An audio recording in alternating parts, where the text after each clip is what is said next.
वो है law of diminishing marginal utility पे। MU here means marginal utility.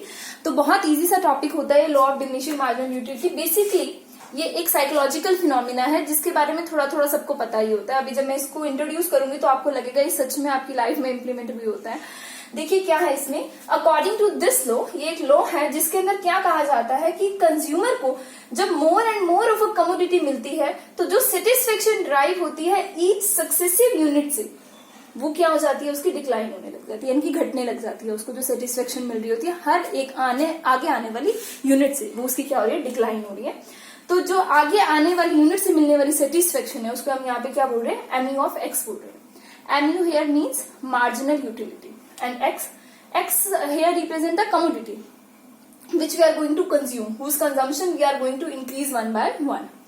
देखिए of every successive unit means here one by one, हम उसकी consumption को क्या कर रहे हैं, बढ़ा रहे हैं। और हम ये नतीजा निकाल रहे हैं कि जो उससे मुझे सेटिस्फेक्शन मिल रही थी वो क्या हो रही है, डिक्रीज हो रही है। जब भी हम किसी लॉ को स्टडी करते हैं तो उसकी कुछ बेसिक एजम्पशंस होती हैं जिनको हमें मानना पड़ता है। वो बेसिक एजम्पशन क्या है, MU means marginal utility measure in cardinal number. अभी कार्डिनल नंबर क्या होता है, जो हमारा यूटिलिटी है वो एक साइकोलॉजिकल फिनोमिना है जिसमें हम अपनी सेटिस्फेक्शन को मेजर कर रहे हैं। यूटिलिटी का मतलब है सेटिस्फेक्शन जो मिलती है किसी भी कमोडिटी से। तो यहाँ हम वो क्या कह रहे हैं, उसको मेजर कैसे करें, कार्डिनल नंबर में। दो तरीके के नंबर होते हैं, कार्डिनल एंड ऑर्डिनल नंबर। उसके लिए हम नेक्स्ट वीडियो बनाने वाले हैं, तो उसमें से एक नंबर आएगा कार्डिनल नंबर, हम उसके अंदर इसको क्या करें, मेजर करें। नेक्स्ट इसकी जो एजम्पशन है, कॉन्टिन्यूअस कंजम्पशन। जब हमने more and more of a commodity को कंज्यूम करवाना है अपने कंज्यूमर पर और फिर टेस्ट करना है कि उसको उससे मिलने वाली सेटिस्फेक्शन घट रही है, बढ़ रही है, क्या हो रहा है उसकी सेटिस्फेक्शन का, तो हमें वो जो कंजम्पशन करवानी है वो किस बेसिस पे करवाना है, कॉन्टिन्यूसली। अगर आप उसको कंज्यूम करवा रहे हैं तो आप उसको एक ही बार में बिठाकर कंज्यूम करवा रहे हैं। ऐसा नहीं है कि आप उसको एक बार तो कमोडिटी कंज्यूम करने के लिए आज दे रहे हैं, एक बार उसको 1 महीने बाद दे रहे हैं, 2 महीने बाद दे रहे हैं, ऐसा कुछ नहीं है। कॉन्टिन्यूस बेसिस पर क्या हो रही है, यहाँ पर कंजम्पशन हो रही है। जो हमारा नेक्स्ट है वो है रेशनल कंज्यूमर। बेसिकली इकोनॉमिक की जो भी थ्योरी होती है उसके अंदर ये पॉइंट बहुत ज्यादा आता है, rational consumer. Our consumer is very rational, ठीक है, अच्छे से मैनेज कर रहा है वो चीजों को, बहुत रेशनल कंज्यूमर है, सोच समझ के अपने डिसीजंस को ले रहा है। Next, no change in the price, income, taste and preference means these things remain constant while we are going to study law of diminishing marginal utility। Next इसकी कुछ एक्सेप्शंस हैं। एक्सेप्शंस का मतलब क्या है कि किन जगहों पर ये लॉ हमारा फॉलो नहीं होने वाला है। हॉबीज पर फॉलो नहीं होने वाला है। अब किसी की हॉबी है, अब मेरी तो हॉबी है कि मुझे डांसिंग पसंद है, मुझे सिंगिंग पसंद है, ठीक है, जो भी हमारी हॉबी होती है, ठीक है, उसके ऊपर ये नहीं होने वाला होता। हॉबी को अगर हम मैं यहाँ पे रिप्लेस करके हैबिट कर लूं तो थोड़ा ज्यादा ठीक हो जाएगा यहाँ पे, कि ये हॉबी नहीं है, ये हैबिट है, ठीक है। तो हैबिट भी हो सकता है। अब जैसे कि मान लीजिए कि मेरी हैबिट है कि मुझे चाय पीना बहुत पसंद है, आई लव टी, तो उस केस में मुझे कितनी भी टी पिला दीजिए मेरी सेटिस्फेक्शन घटने वाली नहीं है, ठीक है। ऐसे अलग अलग चीजों की हैबिट्स हो सकती है। किसी को लिकर की हैबिट है तो उसकी सेटिस्फेक्शन घटने नहीं वाली है, उसको आप कितना भी लिकर दे दीजिए उसको सेटिस्फेक्शन ही फील होगी, उसको सेटिस्फाई ही फील करेगा। नेक्स्ट है माइजर्स। माइजर्स कौन होते हैं? माइजर्स बेसिकली वो पर्संस होते हैं जिनकी मनी को लेकर के, ठीक है, जो उनकी सेटिस्फेक्शन होती है वो घटती नहीं है, उनको जितना भी पैसा मिल जाए उन्हें और ही चाहिए। और आजकल सभी ही लोग क्या है, माइजर्स हैं, ठीक है। नेक्स्ट है गुड बुक्स और नॉवेल्स। कुछ चीजें होती हैं, ठीक है, गुड बुक्स होती हैं, नॉवेल्स होती हैं, उसको आप एक बार पढ़िए, 2 बार पढ़िए। जैसे गुलजार साहब की गजल होती है, मुझे बहुत पसंद है, तो मैं उसको जितनी बार भी मैं उसको रीड कर रही हूँ तो मुझे बहुत ज्यादा सेटिस्फेक्शन मिल रही है और उतनी ही मिल रही है जितनी पहली बार करने पर मिली थी।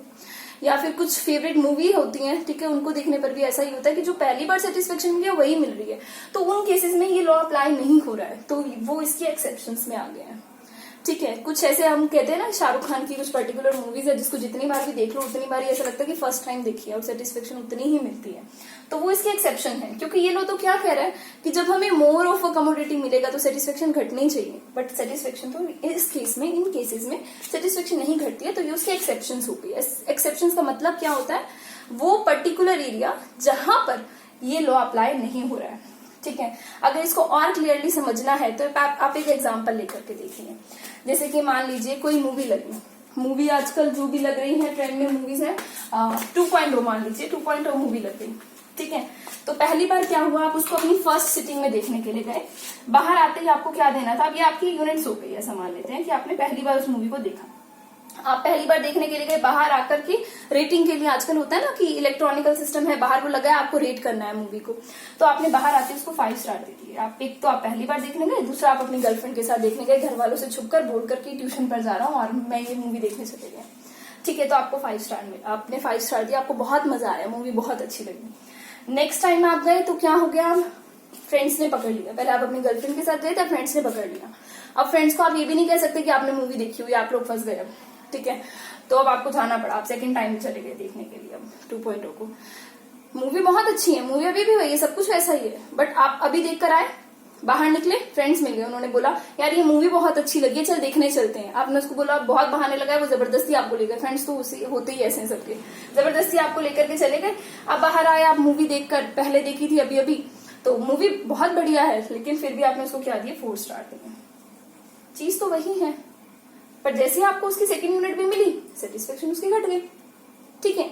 अब क्या हुआ, आप घर पहुंचे बहुत थके हुए, घर पहुंचते ही पापा ने पूरी प्लानिंग कर रखी थी, आपके पहुंचते ही बोला कि ट्यूशन से आया है, चल तू 5-10 मिनट्स रेस्ट कर, हम मूवी देखने जा रहे हैं, बहुत अच्छी नई मूवी लगी है 2.0। तो आपकी थर्ड टाइम आपको जाना पड़ा।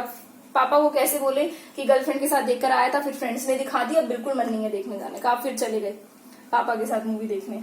अब जब पापा के साथ गए तो बाहर निकले, इतना परेशान हो चुके थे, कॉन्टिन्यूसली देख देख कर, मूवी तो बढ़िया है लेकिन फिर भी आपको ये लग रहा है बार बार देखनी पड़ रही है, तो आपने बाहर निकल के उसको कितने स्टार दिए, आपने उसको मान लीजिए 2 स्टार दिए। तो आपने क्या कर दिया, सोचिए, जब आपने उसको स्टार दिया मीन्स आपने अपनी सेटिस्फेक्शन को शो किया, कह सकते हैं ना, आपने एमयू दी, ठीक है, स्टार्स को हटा देते हैं क्योंकि एमयू हमारी यूटिल्स में मेजर होती है, ठीक है। आपने उसको स्टार दिए, जहां पहले वही मूवी को आपने 5 स्टार दे दिए थे आते हुए, फिर दूसरी बार आपने 4 दे दिए जब फ्रेंड्स आपको ले गए, तीसरी बार आपने 2 दे दिए, पापा जबरदस्ती ले गए कि अच्छी मूवी है, तूने बहुत टाइम से मूवी नहीं देखी, ठीक है, चल तू मेरे साथ मूवी देख कर आ, तो आपने उसको 2 दे दिए, तो चीज तो वही थी, ठीक है, लेकिन आपकी सेटिस्फेक्शन ड्राइव तो क्या होने लग गई, उससे घटने लग गई, ठीक है। तो मेन रीजन क्या है कि सेटिस्फेक्शन क्यों घटी, एमयू क्यों घटी, क्योंकि आपको एडिशनल यूनिट्स मिल रही थी उसी कमोडिटी की, ठीक है।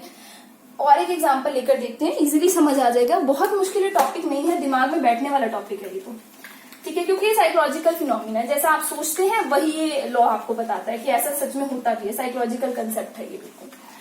आप किसी से पहली बार मिले, ठीक है, फर्स्ट टाइम आप उससे मीट कर रहे हैं, आपको बहुत अच्छा लगेगा उससे मिलने पर, ठीक है, कोई भी हो सकता है, आपकी कोई फ्रेंड है, आपका कोई फ्रेंड है, कोई रिलेटिव है, कोई कजन है, आप पहली बार, आप फर्स्ट टाइम उससे बात कर रहे हैं, ठीक है, आपको सेटिस्फेक्शन बहुत ज्यादा मिली, आप किसी से फर्स्ट टाइम मीट करने गए, तो जो उसको मीट करके आपको जो सेटिस्फेक्शन मिली, आपको जो अच्छा लगा, फील हुआ, आपका मान लो वो 10 हुआ, आपने उसको एक तरीके से रेटिंग दे दी 10, ठीक है, फर्स्ट टाइम आप जब मिले। तो आप जब उससे सेकंड टाइम मिलते हैं तो ऐसा होता है कि जब कोई इंसान, बहुत मुश्किल से हम किसी से बात कर पाते हैं, तो हमें बहुत अच्छा लगता है कि हमने उससे बात कर ली, ठीक है, कोई भी हो सकता है वो, तो आपको बहुत ज्यादा अच्छा लगा, आपने उससे फर्स्ट टाइम बात की, आपको बहुत ज्यादा सेटिस्फेक्शन फील हुई, आपने अपनी उस एक मूवमेंट में जो आपने सोचा, आपने उसको 10 रैंक दे दिया कि आउट ऑफ 10, ठीक है। सेकेंड टाइम अब वो चीज क्या हो गई, आपको दोबारा मिल गई, तो अच्छा लगेगा बट उतना नहीं, तो आपने अब उसको क्या कह दिया, मुझे 8 लगा, 8 आपने वो जो 10 में से 8 मार्क्स दिया आपने अपनी सेकंड मीटिंग को।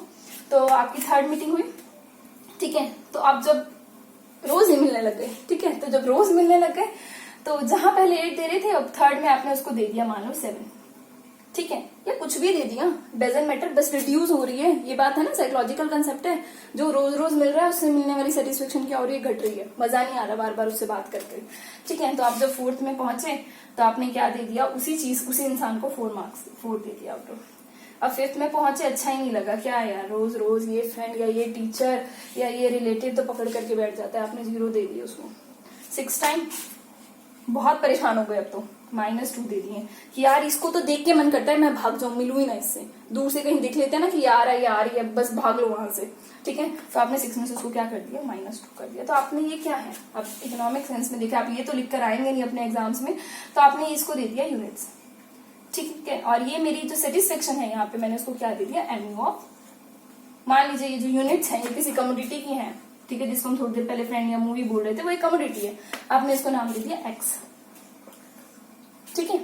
कमोडिटी एक्स से मिलने वाली सेटिस्फेक्शन आपकी क्या हो रही है, डिक्लाइन हो रही है, गिरती चली जा रही है, ठीक है। आपने एक चीज देखी, हर सक्सेसिव यूनिट के बाद ये सेटिस्फेक्शन क्या होती जा रही है, गिरती चली जा रही है। ठीक है। अब इसका ऐसा कोई सच पैटर्न नहीं कि ऐसे गिनाना है या ये करना है ये वो करना है, तो जस्ट एक एग्जांपल देकर मैं तुम्हें बता रही हूँ कि ऐसा हो रहा है, ठीक है, जनरल लाइफ में साइकोलॉजिकल फिनोमेना है। अब आगे देखिए क्या हो रहा है। चलिए अब एक शेड्यूल और कर्व को बनाते हैं। अब ज्यादा ये सोचने की जरूरत नहीं कि शेड्यूल क्या है, शेड्यूल कुछ नहीं है, नाम से अजीब सा लगता है कि शेड्यूल बनाना है और कर्व बनाना है। शेड्यूल बेसिकली एक टेबल है, यहां आपने लिख दी यूनिट्स, यहां आपने लिख दिया M of X. M of X किस में आएगा, यूटिल्स में, ठीक है, यूनिट या फिर आप क्वांटिटी भी लिख सकते हैं।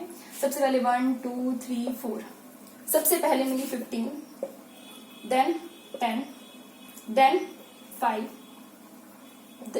देन 0, फिफ्थ की इज -5। अभी घट क्यों रही है मुझे नहीं लग रहा दोबारा बताने की जरूरत है कि एमयू क्यों घट रही है, क्योंकि satisfaction drive from each successive unit of the commodity tends to decline. अब हम इसका, ये हमारा शेड्यूल बन गया, यही होता है शेड्यूल आपका। कुछ इसमें कुछ ज्यादा साइकोलॉजिकल जो पॉइंट है वो ज्यादा होते हैं, साइंटिफिकली ये कुछ इतना ज्यादा वो नहीं होता कि मुश्किल लगेगा आपको बनाने में। तो आपने अभी एक शेड्यूल बना लिया। अब आप इस शेड्यूल को, ठीक है, शेड्यूल में देखो ज्यादातर क्या होता है कि शेड्यूल बनाते वक्त ना हम कई बार भूल जाते हैं, इसको तो लेना भूल गए, सिर्फ एमयू आती वो लिखती। तो याद रखना शेड्यूल का जब हम कर्व बनाने लगते हैं तो वो कर्व 2 डायमेंशन होता है, X axis Y axis, 2 axis आ रही है उसके ऊपर। तो आपको बनाते वक्त ये चीज ध्यान में रखनी है कि आपको सिर्फ यूनिट्स ही नहीं लेना है, ठीक है, ये सिर्फ एमयू ही नहीं लेना, आपको दोनों चीजों को लेना पड़ेगा तभी आपका बनेगा। तो अब इसका बनाकर देखिए, शेड्यूल से हम क्या ड्राइव कर रहे हैं, कर्व को ड्राइव कर रहे हैं, ओ एक्स ओ वाई। ओ एक्स एक्सिस यहाँ पे किसको रिप्रेजेंट करने वाली है, यूनिट्स को। ओ वाई एक्सिस किसको रिप्रेजेंट करने वाली है, एमयू ऑफ एक्स को, वो सेटिस्फेक्शन जो मुझे एक्स से मिल रही है उसको करने वाली है, ठीक है। अब यहाँ पे क्या है, 1 2 5। एक इसका तरीका क्या होता है, जैसे हम छोटी क्लासेस में करते हैं मैथ्स में, ठीक है, कोऑर्डिनेट ज्योमेट्री के अंदर हम करते हैं कि एक एक पॉइंट को डाला और मैच किया और उसके बाद दिखा दिया। बट आप सोचिए आप पेपर में बहुत जल्दी में है, ठीक है, लास्ट ये क्वेश्चन रह रहा है और मैम शीट खींचने वाली है, बिना सोचे समझे, this is our MU of X which tends to decline. अब देखो सबसे फर्स्ट यूनिट पे सबसे ज्यादा थी, यहाँ आप लिख दीजिए 1, और ये सबसे ज्यादा वाली को यहाँ ला करके लिख दिए, सबसे ज्यादा कितनी थी, 15 लिख दिया आपने। नेक्स्ट 0 कब हुई, 4 यूनिट पे, तो आप यहाँ पर सीधा लिख दीजिए कि ये 4 है, तभी 0 हो गई। नेगेटिव कब हो गई, उसके बाद 5 पे, आप सीधा इसको यहाँ पे लिख सकते हैं। तो ये तरीका है कि आप जल्दी से इसको बना लीजिए। अदरवाइज आप एक एक पॉइंट को लेकर के इसे 1 2 3 4, फिर यहाँ पर 15, देन 10 5 0 -5। तो ये दिखाने का अपना अपना तरीका है। बेसिकली ये कंसेप्ट यही है, MU of x, law of diminishing marginal utility को लेकर के जो ये कंसेप्ट बना हुआ है डिमिनिशिंग एमयू का, जिसके अंदर हम क्या बात करते हैं कि हमारी जो सेटिस्फेक्शन ड्राइव है इस सक्सेसिव यूनिट से, वो क्यों घटती जा रही है, कैसे घटती चली जा रही है। तो साइंटिफिक तो ये बात है ही सही, पर उससे ज्यादा आपका साइकोलॉजिकल फिनोमिना है। एंड आई डोंट थिंक कि इसके बाद इस लॉ के बारे में ऐसा कुछ रह गया होगा जो आपको समझ नहीं आ रहा होगा। पर अगर आपको फिर भी कोई पॉइंट ऐसा जो नहीं समझ में आ रहा, आप कमेंट सेक्शन में उसको पूछ सकते हैं। Thank you.